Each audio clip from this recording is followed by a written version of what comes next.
Urgente, acaba de acontecer, assalto que gera R$ 900 mil em prejuízo. Eu vou trazer detalhes sobre esse assunto. Vamos falar também sobre Renato Portaluppi, que avisou Admar Lopes e olha, quer reforços. Vamos trazer também detalhes sobre a Copa Sul-Americana, o que vai gerar polêmica na fala de Renato Portaluppi, claro, nas escolhas do treinador que irá conversar com a diretoria acerca desse assunto. Salve você antenado aqui no canal, meu nome é Lineker Biondi, estou chegando nessa quinta-feira com todas as informações do Vasco e é claro você, torcedor vascaíno que desembarca aqui no canal, totalmente destinado a você, corre ali embaixo e deixa o seu joinha. O seu joinha ajuda muito o meu trabalho. Fala para a plataforma que o conteúdo é positivo, então muito obrigado pelo joinha. E não esqueça de correr ali embaixo e se inscrever no canal, botãozinho inscrito, inscreva-se aqui embaixo. Faça parte aqui da família e, claro, faça parte do canal que foi criado somente para você. Beleza? Olha só, hein? Nesse vídeo vamos detalhar assalto à carga da Nike. É exatamente isso. Vamos falar sobre Renato Portaluppi e a pressão feita na diretoria e o planejamento que pode gerar polêmica com a torcida cruzmaltina. Olha só, na tarde dessa quinta-feira tivemos a informação de um assalto. É isso mesmo. Um caminhão de carga que levava produtos da Nike, né, em direção ao CT Moacir Barbosa foi assaltado. É isso mesmo, foi assaltado. A gente sabe, né, que ali existe uma área muito perigosa em relação a esse tipo de ação, né? Vários conflitos no entorno do CT Moacir Barbosa já aconteceram, é claro, mas na tarde dessa quinta-feira a gente foi surpreendido com essa notícia: assalto à carga de camisas do Vasco da Nike, cerca de R$ 900 mil de prejuízo nesse assalto aqui no Rio de Janeiro. É brincadeira, o Rio de Janeiro, realmente, eu vou falar para você, eu sou do Rio de Janeiro e não é fácil, tá? Não é fácil. O Rio de Janeiro é muito bonito, o Rio de Janeiro tem situações maravilhosas, mas não é nada fácil viver aqui no Rio, tá? E eu que já fui em vários estados do Brasil, é muito diferente. Aqui tá tendo um nível de violência realmente estratosférico, tá? Muito complicado a relação aqui entre a segurança da população e até mesmo de pessoas, de turistas e muito mais. É muito complicado o Rio de Janeiro, é muito complicado o Rio. Precisa urgente de um choque, né, de ordem muito grande para resolver todas essas questões. Bom, falando em outros pontos importantes, né, depois desse assalto, agora a ocorrência, boletim, vamos ver o que vai proceder essa questão junto à Polícia Civil que abre investigação. Renato Portaluppi revelou, né? No CT Moacir Barbosa falou ao GE e revelou algumas coisas muito importantes. A primeira, falou sobre o elenco reduzido. Citou, né, 24 jogadores ali, 3 jogadores do Sub-20, né, da base, e quer reforços. Já avisou o Admar Lopes. Precisamos reforçar o elenco, principalmente na janela do meio do ano. Então a paralisação para a Copa do Mundo vai servir para o Vasco se movimentar. Renato Portaluppi não quer mais esperar e não vai empurrar mais com a barriga. Vai querer reforços para completar esse elenco e, claro, trazer jogadores principalmente para funções, né, que hoje o elenco do Vasco é completamente defasado.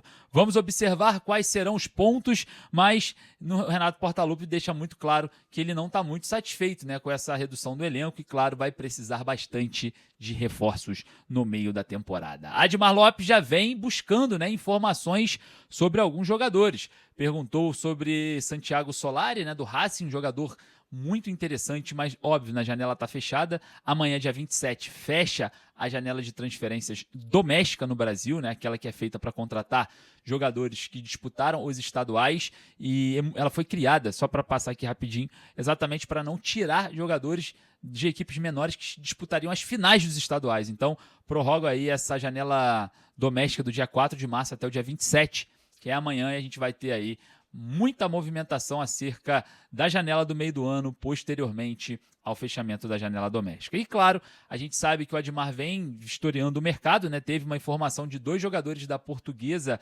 Paulista, né? O René e o Cuiabá. São os 2 nomes dos jogadores ali, até mesmo o Jorge Nicola tinha falado sobre isso. E foram só sondagens, não teve acordo, não teve nada. Então, em cima do lance, Admar Lopes vai estar, né, buscando mais reforços para o Vasco, e a paralisação para a Copa do Mundo pode ser muito importante para isso. Você acha que o Vasco precisa de reforços? vai lá nos comentários. Olha só, Renato Portaluppi também falou sobre a Copa Sul-Americana, né? Na verdade, na minha pergunta para ele, lá na vitória contra o Grêmio, né, pós-jogo, na coletiva, eu fiz essa pergunta se agora, né, que tem uma sequência interessante de vitórias, 4 jogos sem perder, e o Vasco vem figurando na primeira página, né, da tabela de classificações, e com essa sequência está longe, né, de disputar ali, brigar para não cair, obviamente, com esse tipo de sequência a gente vai brigar nas cabeças, né? Então eu fiz essa pergunta para ele se o planejamento mudou. Por exemplo, antes era só priorizar o Campeonato Brasileiro, porque o Campeonato Brasileiro é o que rebaixa. A Copa do Brasil não rebaixa, a Sul-Americana não rebaixa. Ele fala isso lá na sua apresentação, né? E depois, agora, depois de 4 jogos sem perder, 3 vitórias e um empate, eu tive que instigar mais uma vez o Renato Gaúcho para ir deixar explícito para o torcedor ainda sobre alguma possível mudança de planejamento. Ele disse que não. Permanece o planejamento do Campeonato Brasileiro. E isso é o seguinte, né? As informações que vêm é que Renato Portaluppi vai conversar com o presidente Pedrinho acerca da Sul-Americana e pode escalar equipe alternativa na estreia contra o Barraca Central daqui a alguns dias, né? Enfim, a situação envolvendo isso caiu como uma bomba na torcida do Vasco, porque todos nós sabemos, né, que a única chance, pelo menos a mais próxima, né, de levantar um título esse ano é a Copa Sul-Americana. Isso porque a Copa do Brasil, ela reúne todos os maiores investimentos no futebol da América do Sul. Todos os clubes que mais investiram jogam a Copa do Brasil. A Sul-Americana já não é assim. A Sul-Americana já tem aí de fora grandes equipes com grandes investimentos. Então o Vasco pode ter uma chance maior na Sul-Americana de ser campeão. E ainda a Sul-Americana tem uma premiação muito interessante a respeito, né, das fases que vão pulando, obviamente com o título, né, chega esbarrando por volta de 60 milhões de reais em aprovação, e também a gente sabe, né, que impactar a Sul-Americana criam-se cenários muito importantes para a captação de recursos mesmo. Por exemplo, o Vasco passando de fase pode lotar estádios, ganhar com receita, ganhar com exposição midiática, talvez com novos patrocinadores, então é muito benéfico, né? Você internacionalizar a marca Vasco em relação à Sul-Americana diante de um cenário que pode impactar em título. Você atrai mais sócios torcedores, você traz mais recursos e também vende mais ingressos. Essa ideia de time alternativo, de não priorizar, acaba sendo um fator contrário. Não é muito inteligente falar sobre isso, até porque você afasta o torcedor, né? Ah, eu vou lá fazer o quê contra o Olímpia em São Januário, ninguém tá nem aí, não é prioridade. Acaba que o torcedor que tá na dúvida se vai ou não no jogo acaba não indo, o Vasco acaba perdendo renda, o Vasco acaba esvaziando os estádios. Então, essa fala é óbvio que o Renato Portaluppi tá resolvendo muitas coisas a respeito do campo e bola, mas não pode deixar explícito para o torcedor que não vai priorizar algo que talvez tenha um impacto muito interessante. Já imaginou numa semifinal River Plate Vasco pela Sul-Americana, um jogo no Monumental de Núñez e o outro no Maracanã? Cara, é receita aí pelo menos de 10, 12 milhões nesse jogo. Então não pode externar. Não quer priorizar, beleza, faz internamente ali, mas não pode externar isso porque você gera um impacto aqui fora muito grande, ainda mais o Vasco. Tem uma torcida enorme que está doida para engajar, que está doida para comemorar títulos e sabe muito bem que a Copa Sul-Americana é o caminho mais próximo disso acontecer. Então, eu acho que foi uma bola fora, né, essa fala, essa situação explícita da Sul-Americana. Eu acho que a diretoria do Vasco deveria voltar atrás, porque é uma competição para exploração muito interessante. Ó, só para você ter uma ideia, 60 milhões se for campeão, vamos colocar por baixo, mais os jogos importantes da fase de grupos, mais os jogos importantes de oitavas, quartas, semifinal, a gente pode arrecadar aí Marcos Lamáquia na temporada só com a Copa Sul-Americana, envolvendo bilheterias, explorando o Maracanã em jogos decisivos, pegando quartas, semis e final.